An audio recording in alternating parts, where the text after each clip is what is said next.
konstruksi ya bangunan maupun di bangunan gedung maupun di jembatan. Nah, untuk balok sendiri ini nanti dibedakan menjadi dua tipe balok ya. Yang pertama balok non komposit dan yang kedua adalah balok komposit. Nah, balok komposit nanti kita pelajari di baja lanjutan. Ini kita belajar sampai ke balok yang non komposit dulu. Nah, untuk balok komposit, non komposit, ini balok induk ini ya. Nah, ini didesain tidak komposit. Nah, ini ya balok induk ini. Nah, tapi untuk yang balok anak, ya ini nanti yang komposit. Nah, itu nanti di untuk komposit itu nanti perlu yang namanya siri konektor ya, seperti ini. Ya, ini siri konektor. Yang nantinya di sini ada plat.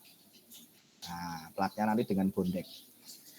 Nah, untuk balok komposit sendiri ini nanti berbeda dengan balok balok non komposit ya. Kalau balok komposit itu dia tidak akan terkena tekuk torsi lateral ya, karena dia akan terjepit penuh, rigid ya dengan lantainya atas. Nah, sedangkan untuk balok non komposit karena dia tidak terjepit penuh, nanti ada potensi mengalami tekuk torsi lateral.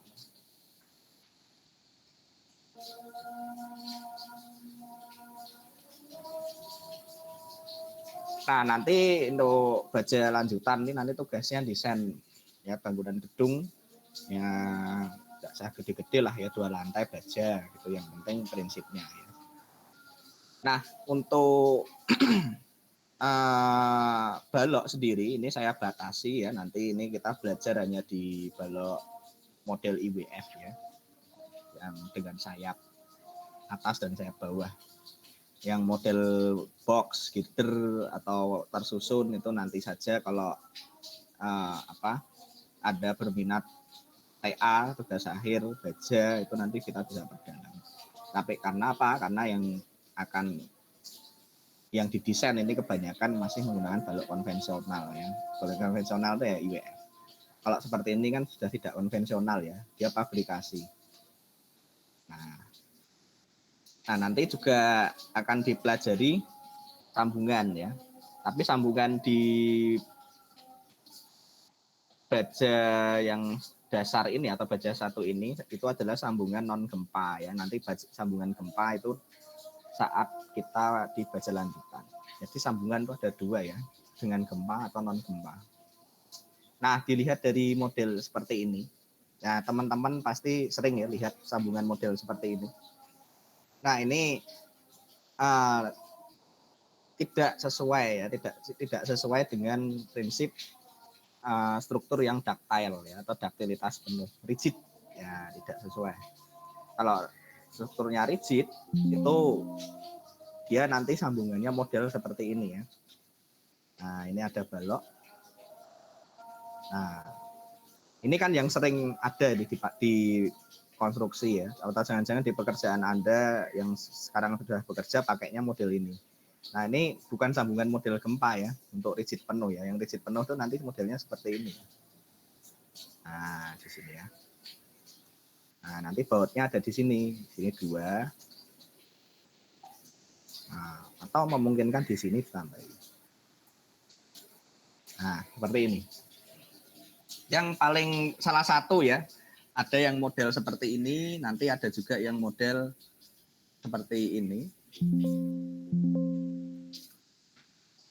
Nah, ini kita tambahkan plat. Nah, di sini baru baut ya. Nah, ini terbukti dari berbagai penelitian ternyata lebih kuat daripada sambungan tipe lokal. Ini saya sebutnya ini tipe lokal ya. Nah, artinya di Indonesia sangat banyak sekali. Ya, tapi tidak apa-apa, kita pelajari. Ya, karena kan ini yang kalau kita bangun bangunan yang 1 lantai atau 2 lantai menggunakan baja kan ya tidak perlu pakai sambungan ini ya. Pakai ini. Tapi kalau memang menggunakan ini ya lebih bagus. Ada lagi yang model sambungan seperti ini yang nanti bisa kita pelajari. Nah, ini gini. Nah, ini nanti ditambahi besi T ya.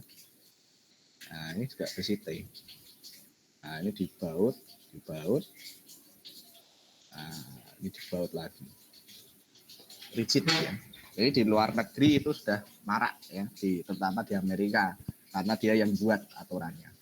Nah kita untuk bangunan tinggi lebih dari 2 lantai, 3 lantai ke atas itu dianjurkan ya menggunakan sambungan jenis 3 ini ya, ini, atau ini. Jadi boleh dipilih salah satu. Nah dalam elemen struktur balok nanti yang menentukan itu adalah nilai LB. LB itu jarak ini ya, jarak kekangan ya, daerah yang tidak terkekang ini berapa, panjangnya ini berapa. Nah ini sangat berpengaruh. Nah semakin LB-nya kecil ya atau jaraknya ini semakin rapat ya, stiffener namanya ini ya pengakunya ini, maka dia tidak akan terkena tekuk torsi lateral.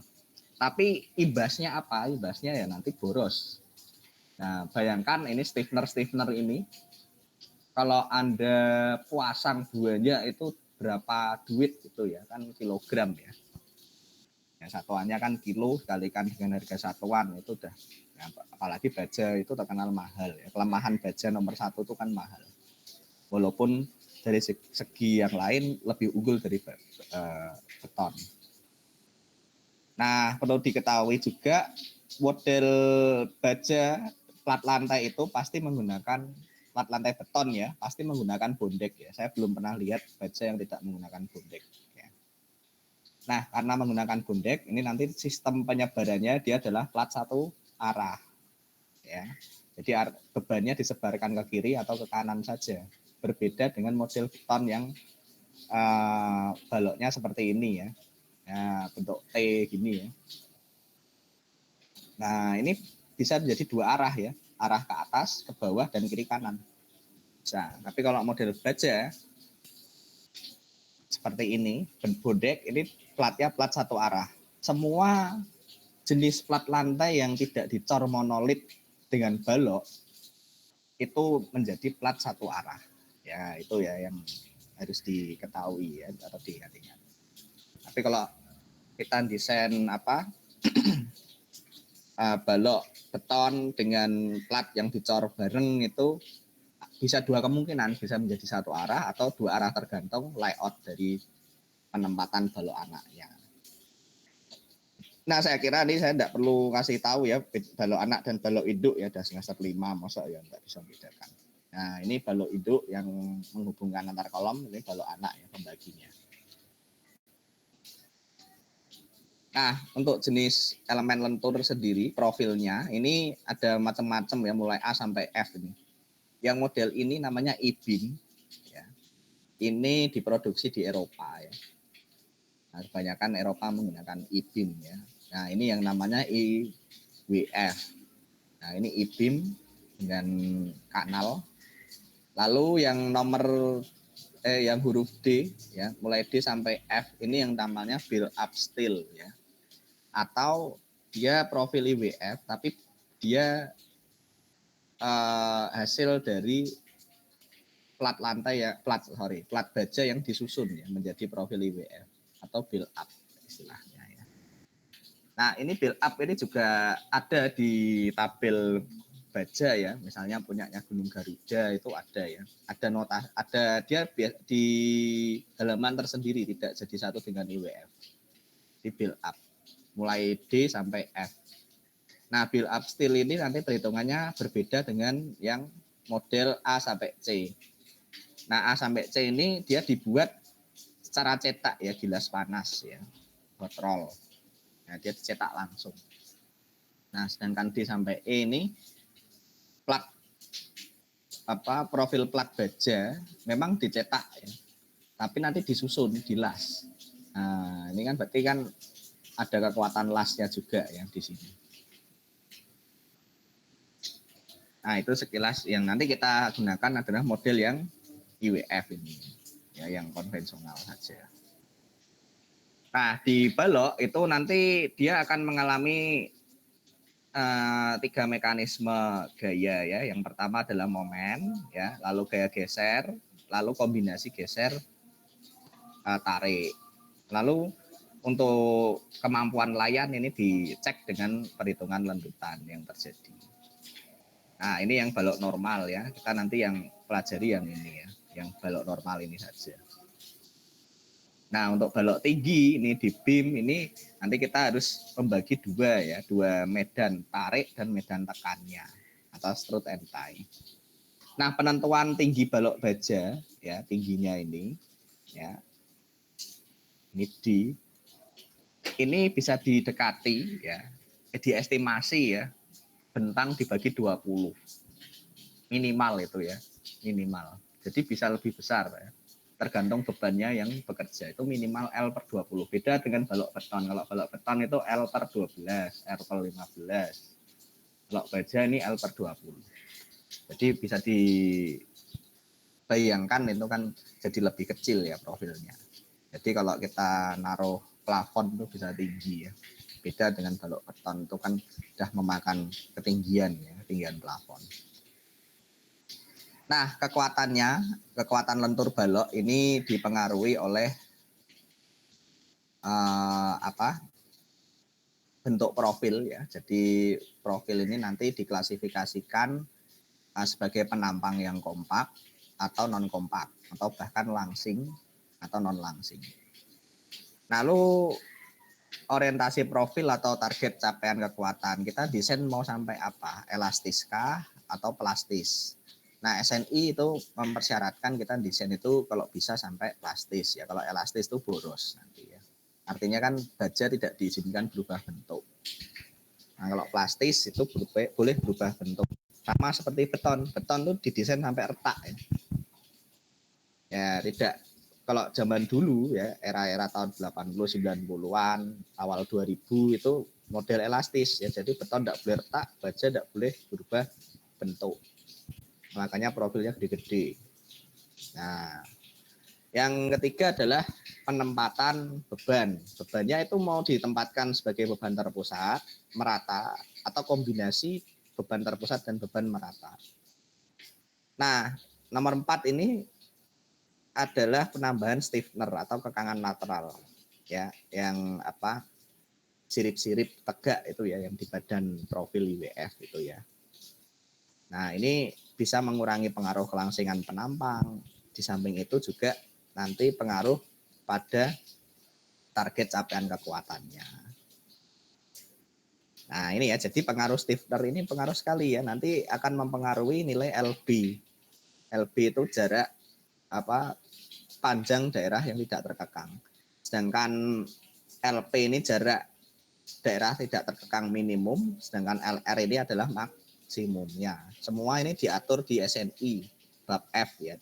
SNI-nya 1729 2020. Atau SNI baja yang paling baru. Nah, jika terjadi tekuk torsi lateral, maka kita harus menghitung faktor modifikasinya ya sebelum menghitung momen nominalnya atau istilahnya CB. Nah, CB ini bisa dihitung ya. Kita harus tahu dulu momen maksimum yang terjadi pada balok ini berapa. Lalu momen di seperempat bentang MA, MB ini adalah momen di tengah bentang, dan MC adalah momen di 3/4 bentang. Ini harus kita tahu dari hasil analisa gaya dalam. Ya, analisa gaya momen itu ya di analisa struktur 1, 2, 3 itu ya. Nah, tahu kalau sudah itu kita bisa menghitung nilai CB-nya. Nah, lalu yang paling penting ini ya, yang klasifikasi penampang elemen lentur. Nah, tadi ada kompak, ya, non kompak, dan ada profil langsing. Nah, nanti dicek ya dicek di area sayap dan badan. Yang dicek adalah panjang atau lebar ya B per tebalnya. Jadi lebar sayapnya berapa dibagi tebalnya, itu nanti akan mengklasifikasikan itu apakah penampang kompak atau non kompak. Lalu badannya ini juga diklasifikasikan ya, tingginya badan berapa dibagi tebalnya. Nah, ini masing-masing ya. Jadi sayapnya nanti kompak atau non kompak, badannya kompak atau non kompak. berbeda gimana ya? Jadi misalnya sayapnya kompak, badannya non kompak, apakah mungkin? Mungkin saja. Atau sebaliknya, itu juga mungkin. Nah itu ya, jadi ini juga nanti pengaruh pada kondisi kekangannya atau restrainnya. Nah semakin kalau kita desain penampangnya kompak, kalau untuk baja tahan gempa ini disarankan menggunakan penampang yang kompak. Ya, jadi penampang kompak, itu tidak boleh menggunakan penampang yang tidak kompak untuk gedung baja tahan gempa. Kalau penampangnya kompak, berarti target capaian kekuatannya ini adalah plastis ya. Nah, jadi momen nominal ini adalah momen plastis. Sedangkan kalau tidak kompak dan langsing, ini berarti momennya momen leleh ya atau yield. Nah, berarti dia di daerah elastis. Jadi sebelum mencapai kondisi plastis, dia sudah leleh di bagian tertentu. Ya misalnya di sayapnya dulu yang leleh, ya, atau di daerah badannya dulu yang leleh. Harapannya kita desain itu yang kompak karena ini merupakan perilaku yang ideal. Nah, penampang kompak ini paling efisien ya, dan hampir semua atau hampir sebagian besar ya, tidak semua ya, profil WF ya, hot roll buatan pabrik ini termasuk kompak. Nah, jadi nanti diharapkan kemampuannya sampai ke momen plastis. Nah, kalau nanti di saat menghitung model rangka pemikul momen yang untuk ketahanan gempa, ini nanti kriterianya lebih ketat lagi, akan berbeda. Jadi SNI-nya pun berbeda. Jadi baja yang digunakan sekarang itu baja standar ya, SNI itu 1729 itu standarnya SNI, baja dasarnya. Nah, itu ada kembangannya, yaitu baja tahan gempa. Ya, kalau tidak salah 8460 ya, 2020 juga. Nah, untuk profil non kompak ini efisiensinya satu tingkat lebih kecil ya dibanding penampang yang kompak. Ya, dan ketika dibebani nanti serat tepi terluarnya dapat mencapai tegangan leleh ya sebelum penampangnya mencapai kondisi plastis penuh. Nah, kapasitas momen ini yang diandalkan adalah momen yield ya atau momen lelehnya. Ya, ini kurang dari momen plastis. Nah, yang terakhir ini tidak disarankan ya untuk konstruksi bangunan ya, kecuali kalau untuk ya non struktur gitu boleh. Nah, tapi kalau untuk struktur itu yang langsing ini tidak boleh digunakan.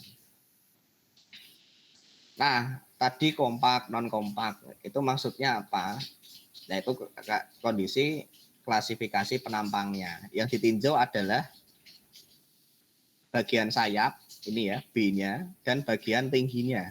Jadi nomor 1 dan nomor 6 ini. Nah, kalau menggunakan profil tersusun yang tadi dari plat-plat baja disusun, berarti kita tinjaunya dari nomor 2 dan nomor 6 ya. Nah, berarti B per T ya. Ini B per T. Nah, kalau profilnya nanti T ini berarti yang menggunakan nomor 5 ya. Tapi kalau untuk balok sih biasanya IWF ya atau kanal. Ya, misalnya untuk tangga itu kan bisa menggunakan kanal C ya atau UNT itu ya. Nah, ini adalah batas kompak ya. Ini batas non kompak atau langsing. Ini langsing, sorry. Nah, kalau kurang dari batas kompak, berarti ini termasuk penampang yang kompak. Kalau lebih dari ini, ya, atau sorry, ini lebih besar dari ini nanti termasuk penampang yang non kompak. Kalau kurang ya berarti penampang kompak yang kita harapkan. Kalau lebih dari nilai ini 1 kali E akar E per FY, nah ini berarti tergolong penampang langsing yang tidak disarankan ya. Nah, E ini adalah modulus elastisitas 200.000 nilainya, sedangkan FY ini kuat leleh bajanya. Nah, mau menggunakan baja apa? STMA 36 atau SS41. Nah, jadi mudah sekali ya. Jadi tinggal ini dihitung dulu syaratnya, lalu H per TW-nya. Nah, B sekarang lebar sayap yang ditinjau. Lebar sayap yang ditinjau ini adalah setengahnya ya, bukan full. Ini setengahnya. Ini bisa dihitung menggunakan rumus B per 2TF ya. Atau kalau menggunakan AutoCAD ini adalah lebar efektif ya, dikurangi badan. Berarti ini lebar bersih ya, lebar bersih areanya. Demikian juga yang H. H ini adalah lebar tinggi bersihnya. Tidak sampai tinggi total ya. Tinggi bersih di area badan ini ya. Tinggi di area badan ini. Nah, syaratnya untuk kompak ini kurang dari 3,76. Kalau langsing ini 5,7. Nah, harapannya harus kurang dari 3,76 ini. Yang kita harapkan ya. Nah, dari sini ya, kalau kita sudah tahu penampangnya di sayap itu kompak atau non kompak, di badan itu kompak atau non kompak, atau bahkan langsing, kita tahu ya kondisi batas yang akan dievaluasi atau yang perlu dievaluasi. Jadi misalnya sayapnya kompak, badannya kompak, itu kita hanya perlu dua analisis ini. Analisis yield dan LTB. Yield itu apa? Analisis leleh. Ya. Lalu kalau LTB ini stabilitas atau kondisi batas terhadap tekuk torsi lateral atau lateral torsional buckling. Nah, lalu di kondisi yang kedua, misalnya sayapnya non kompak ya, tapi badannya kompak. Nah, berarti ini yield ini tidak digunakan. Yang digunakan adalah LTB dan FLB. FLB ini tekuk sayap lokal ya, offering local buckling. Nah, yang umum digunakan ini adalah F2 dan F3 yang sering terjadi. Nah, tapi kalau bisa kita hanya menggunakan yang F2 ini. Nah, yang disarankan ya. Nah, untuk kondisi batas leleh kita dapat hitung ya dengan kuat leleh dikalikan dengan modulus penampang plastis di arah sumbu X ya, atau ZX. F ini kuat leleh ya, satuannya MPa. Ya, kalau yang ZX ini satuannya milimeter pangkat 3. Nah, ini yang agak repot ini ya. Yang kondisi lateral torsional buckling. Nah, lateral torsional buckling ini dipengaruhi sekali nanti dengan nilai LB ya, atau jarak titik yang dikekang terhadap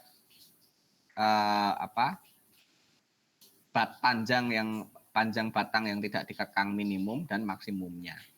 Nah, ini LP-nya harus kita hitung dulu. Nah, ini 1,76 dikalikan dengan ini radius girasi. Nah, ini tadi sama ya, modulus elastisitas dan kuat leleh. Nah, lalu hitung nilai RR-nya. Nah, ini agak panjang nih, hati-hati sekali ya persamaan 5.4 ini.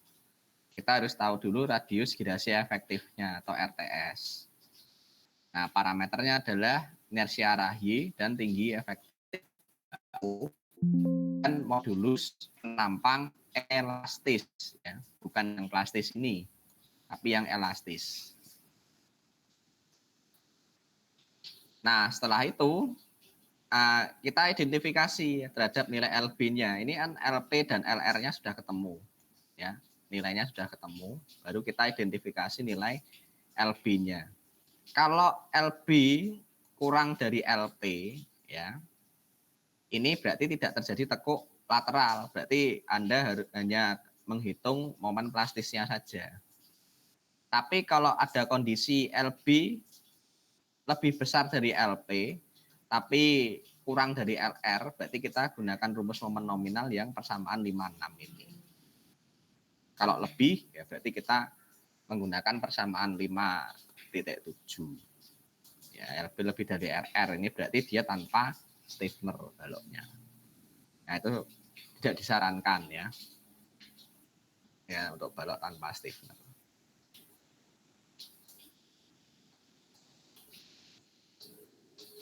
Nah, ini parameter-parameternya ini lebih lengkap kalau dilihat di mana? Di modul itu sudah ada semua.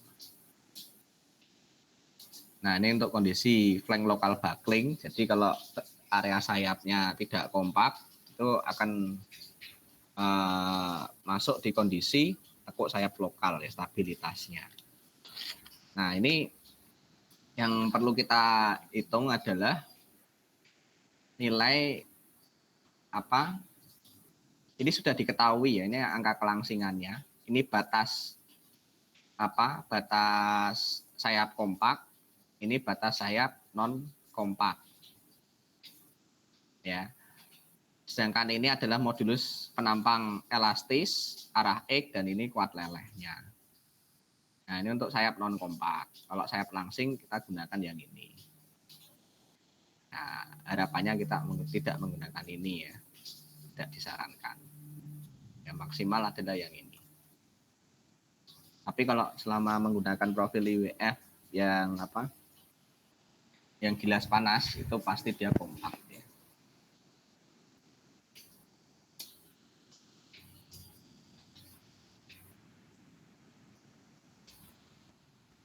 Nah, lalu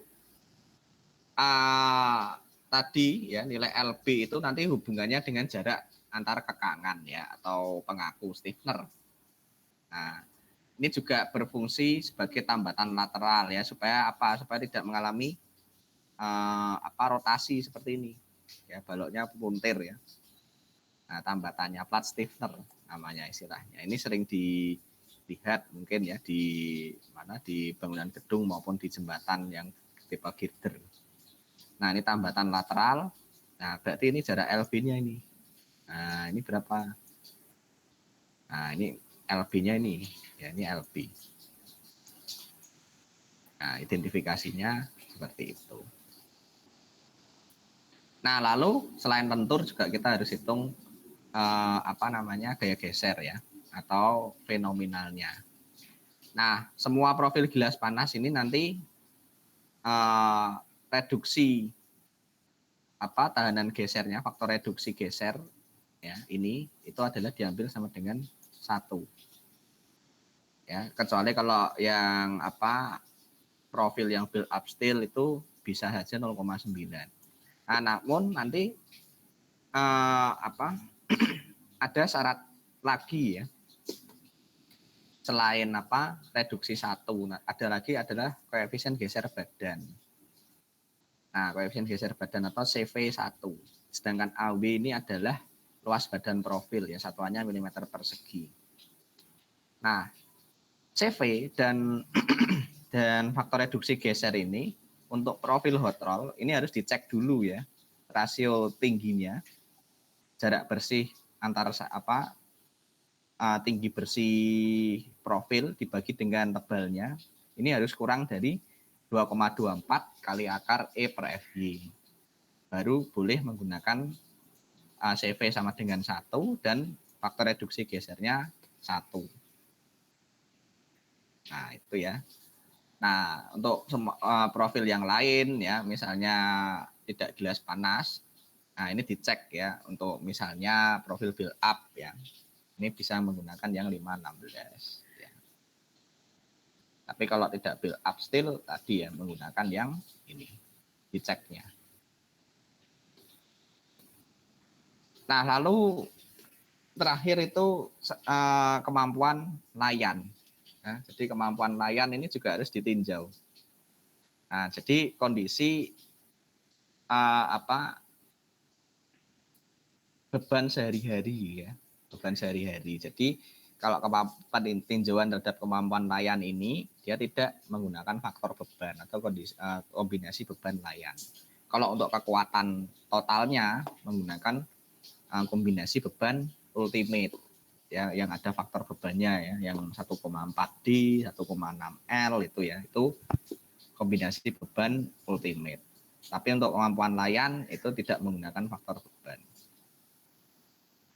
Nah, kalau tidak menggunakan software itu lanjutan itu bisa dicari ya untuk beban merata menggunakan persamaan 519, untuk beban terpusat persamaan 520. Nah, lalu sekarang lanjutan izinnya itu berapa? Ya, lanjutan izin untuk beban hidup saja itu tidak boleh lebih dari bentang dibagi 360. ya. Tapi kalau kalau bebannya kombinasi ya, beban hidup atau beban ditambah beban mati, ini menggunakan L per 240. Nah, jadi bisa dibedakan ya. Jadi 360 ini beban hidup, yang 240 ini adalah beban mati plus beban hidup atau kombinasi beban gabungan ya, beban mati dan beban hidupnya. Oke. Nah, itu untuk elemen lentur. Ada yang ditanyakan sampai sini? Belum ke contoh soal.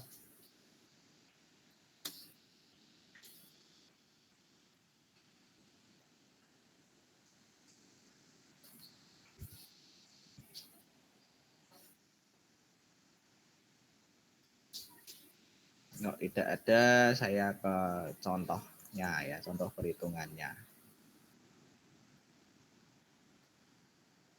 Nah, jadi ini ada balok ya, balok bentang 10 meter ini. Ya, beban-bebannya ini ada beban mati tambahan dan beban hidup, termasuk nanti ada beban berat sendirinya. Baja yang digunakan adalah SS41. Dalam kondisi ini belum ditambah pengaku lateral ya, atau stiffener. Nah, kita hitung, kita biasa ya, kita identifikasikan propertiesnya. Ya, ini bisa didapat dari ini dari tabel baja yang berat sendiri dan inersia, girasi, terus modulus penampang, elastis, plastis ini dari dari tabel semua ya, tabel baja, termasuk luas penampang. Nah, bebannya ini saya salah nulis ya, bebannya harusnya 5 ya ini ya. Ini saya 2,5. Ini 5 ya beban hidupnya. Nah, kita hitung dulu beban ultimate-nya dari dua kombinasi, pilih yang paling besar, kombinasi 1 atau 2, tentukan ya bebannya yang paling besar mana sebagai acuannya. Nah, setelah itu hitung gaya dalamnya. Nah, ini biasa ya di analisa struktur ya. Lalu lendutan yang terjadi ini harus aman ya terhadap lendutan izinnya. Nah, setelah itu, nah ini keliru ya perhitungannya ya. Harusnya Ki ini adalah kilayan ya. Jadi beban mati ditambah beban hidup saja Ki-nya ya. Berarti kilayan. Nah, L-nya juga L per 240. Ini saya koreksi, ini belum saya ubah nih. Nah, ini diubah sendiri ya, dilengkapi. Ini 240 harusnya. Jadi ini lebih kecil dan ini lebih besar. Nah, setelah itu kita hitung klasifikasi penampang ya. Ini kalau menggunakan CAT ini bisa dengan mudah ya. Ininya berapa?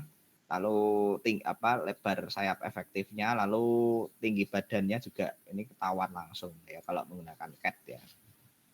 Nah, sayapnya itu kita klasifikasikan ya. Nah, ini termasuk penampang kompak ya, nilai kelangsing nilai B rasionya lebar terhadap tebal sayapnya ini kurang dari batasnya ya 0,38 ini. Jadi dia kompak.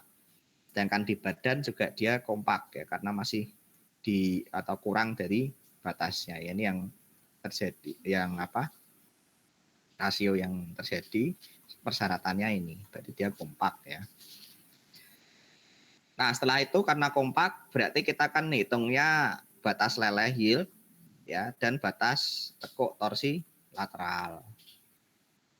Nah, yang pertama kita hitung adalah yieldnya dulu ya. Berarti parameter yang kita butuhkan adalah momen plastis ZX dikalikan dengan FY. Ya, ini ketemu berapa dikalikan reduksinya 0,9. Nah, ini aman ya. Nah, karena ini lebih besar dari momen ultimate-nya. Nah, setelah itu kita hitung yang kondisi batas lainnya ya atau batas tekuk torsi lateral. Kita hitung dulu LP ya. Setelah itu radius girasi efektif H0-nya ini kita tentukan dulu. Nah, baru kita ketemu RTS atau radius girasi efektifnya. Setelah itu kita hitung konstanta torsi ya. Ini rumus umum untuk profil IWF. Ya. Nah, lalu kita hitung LR. Ya, LR-nya. Nah, setelah LR ketemu, baru kita tentukan LB-nya. LB-nya itu asumsi ya. Anda mau pasang stiffener atau enggak.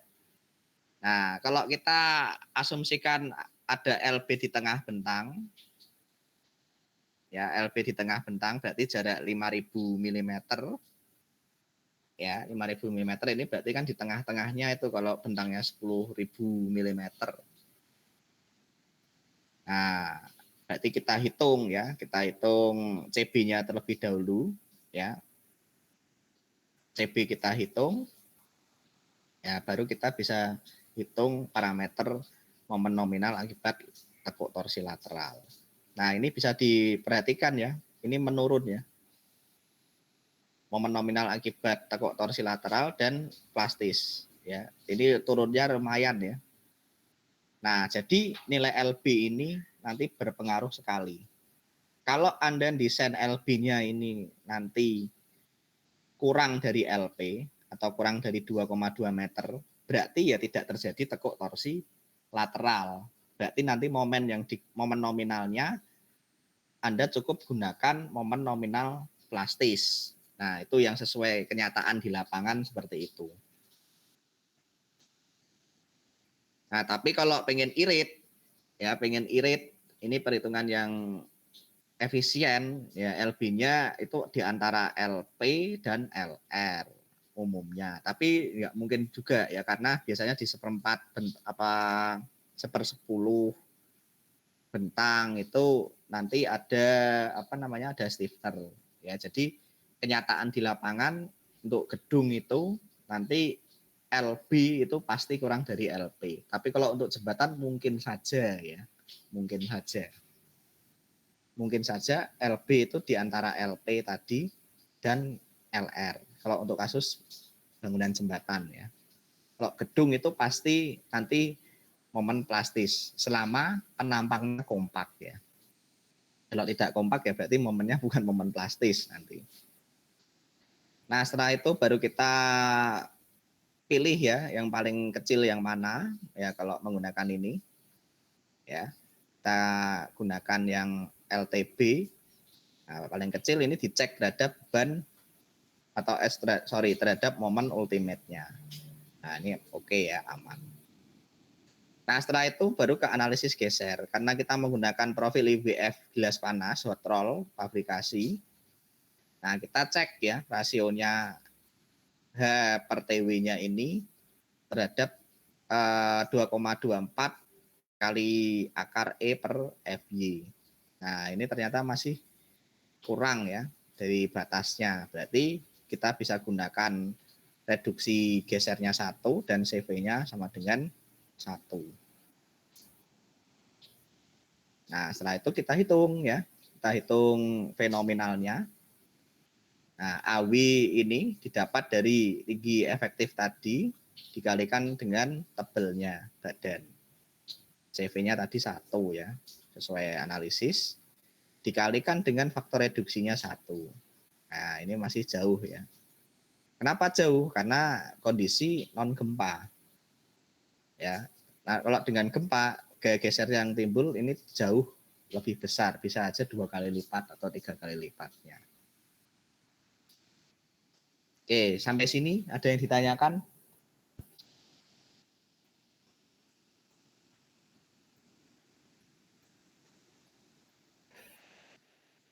Belum, Pak.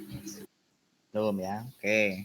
Ini untuk kondisi penampang kompak. Nah, sekarang kalau penampang yang tidak kompak seperti apa? Ini saya kasih contoh ya, walaupun ini profil sedemikian ini tidak ada di dunia nyata ya. Tapi saya coba kasih contoh yang untuk penampang yang tidak kompak di area tertentunya, di area sayap ya. Nah, ini tadi saya asumsi ini asumsi ya, ini ada gaya sekian dan beban sekian. Nah, sama, kurang lebih caranya sama ya. Nah, ternyata ini non kompak. Nah, sayapnya non kompak, badan ya kompak. Nah, berarti kita hitung LTB dan FLB. Nah, baru kita hitung ya. Ini parameter LTB ini sama ya dengan yang tadi menghitungnya. Sama persis ya, tidak berubah. Ketambahan saja FLB tadi ya. Nah, ini ya. Jadi LB ini pengaruh ya. Nah, ini kalau sudah yang FLB aja sekarang. FLB kita cek ya. Ini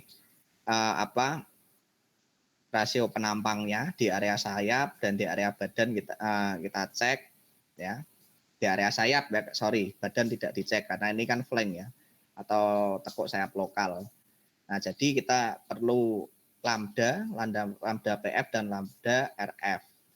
Lalu momen plastisnya. Kita hitung menggunakan rumus ini. Ya. Nah, ini hasilnya ternyata masih aman ya, cuma ini sudah mepet ya. Ini kalau mau tahu rasionya tinggal momen ultimate dibagi momen nominalnya ini berapa. Jadi ketemu rasio 0, berapa. Ya harusnya lebih atau kurang dari 1 ya. Kalau bisa sih yang lebih aman dan moderat konservatif itu ya ada desain itu di rasio 0,8 maksimal ya. Jangan sampai lebih dari 0,8. Rasio antara momen ultimate-nya dengan momen nominalnya. Jangan lebih ya, karena kan kita enggak tahu ya nanti pelaksanaannya gimana, ada penyimpangan atau enggak. Ya, jadi kita masih punya saving. Jangan terlalu mepet ya. Nah, jadi ini lalu selanjutnya ini aman ya. Gesernya kita cek ya, kita cek dahulu.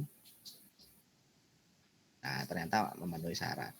Nah, nanti kalau di ujian, kalau saya suruh desain penampang, sudah ada penampangnya kok tidak aman, ya berarti nanti Anda desain yang aman seperti apa, dicari solusinya. Ya, jadi tidak hanya tidak hanya tidak aman, no you waste. Berarti kan sama dengan kalau Anda disuruh ngecek Mas iki balok atau Mbak ini balok saya aman atau enggak ya balok bajanya. Terus Anda cek tuh, Anda cek tidak aman, oh ya wis berarti harus dibangun, masuk gitu, kan tidak gitu konsepnya. Jadi dicek, oh nggak aman. Nah amannya seperti apa Mbak, Mas? Oh ya berarti ada hitung ulang. Yang aman menggunakan profil ini Pak, Bu. Nah gitu, itu engineer ya. Kalau cuma, oh ini tidak aman nih, oh berarti tidak bisa dibangun. Wah itu bukan engineer ya, itu tukang maidu. Ya, istilahnya nyinyir ya itu namanya ya. Nah, engineer itu menawarkan solusi. Ya, ada masalah, ada solusi. Nah, gitu. Jadi itu yang membedakan. Engineer bisa ngomong aman, harus ada datanya. Datanya ya misalnya baloknya itu aman apa enggak, Mas? Aman, Pak, karena ini saya sudah analisis, momen nominalnya aman, gesernya aman. Bukan yang seperti ini. Mas ini aman enggak ya, Mas? Untuk balok sekian, beban sekian. Ketoke aman, wah iki ketoke itu berarti engineer fatkul ketoke. Nah, itu tidak bisa dibilang engineer ya. Biasanya aman, enggak bisa, enggak boleh ya bilang biasanya ya. Nah ini dibalik loh, aku ketoke mbiyen ngono biasanya ambruk. Nah, nanti kita nggak bisa ngomong ya kalau dibales gitu. Engineer harus menggunakan data. Ya, aman atau tidak aman itu harus ada perhitungannya. Jadi misalnya kayak saya disuruh ngitung, Mas saya desain atau Pak Lintang saya didesainkan gudang bentang 30 meter. Kira-kira menggunakan profil apa ya Pak? Profil baja apa? Saya nggak bisa langsung jawab itu. Ya saya hitung dulu. Gitu. Ya saya hitung dulu. Nggak bisa saya perkirakan, ya saya hitung dulu. Oh saya hitung dulu Pak, mungkin ditunggu 2 atau 3 jam. Atau minimal 1 hari ini, besok sudah ketemu Pak profilnya apa. Itu engineer, ya enggak bisa ya. Biasanya saya pakai ini kuat Pak, lah itu engineer fatkul biasanya ya. Enggak bisa ya. Harus saya hitung dulu, enggak bisa. Sama halnya ngitung RAB juga sama ya. Aku meh bangun rumah 2 lantai entake piro ya Mas? Ketoke entake 5 miliar ketoke ndak bisa ya. Oh ya sebentar Pak, saya hitungkan dulu. Tuh. Jadi itu kita tidak boleh menormalisasi hal yang biasa salah ya. Jangan benarkan hal biasa tapi biasakan itu bertindak sesuai kebenaran ya. Jadi datanya bisa dipertanggungjawabkan.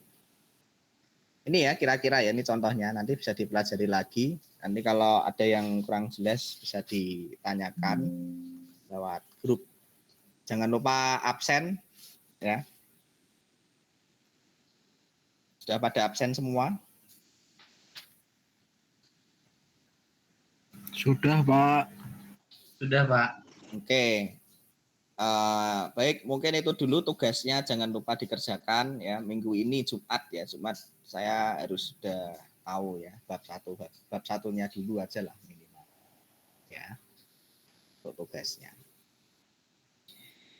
Baik, mungkin itu dulu dari saya. Terima kasih atas perhatiannya. Kurang lebihnya dari saya mohon maaf. Materi itu semua ada di modul ya. Bisa dipelajari lagi. Kalau ada yang kurang paham bisa ditanyakan lewat grup, jangan sampai. Baik, mungkin itu dulu dari saya. Kurang lebihnya mohon maaf. Wassalamualaikum warahmatullahi wabarakatuh. Selamat malam semuanya. Waalaikumsalam warahmatullahi wabarakatuh. Selamat malam, Pak. Selamat malam, Pak. Terima kasih.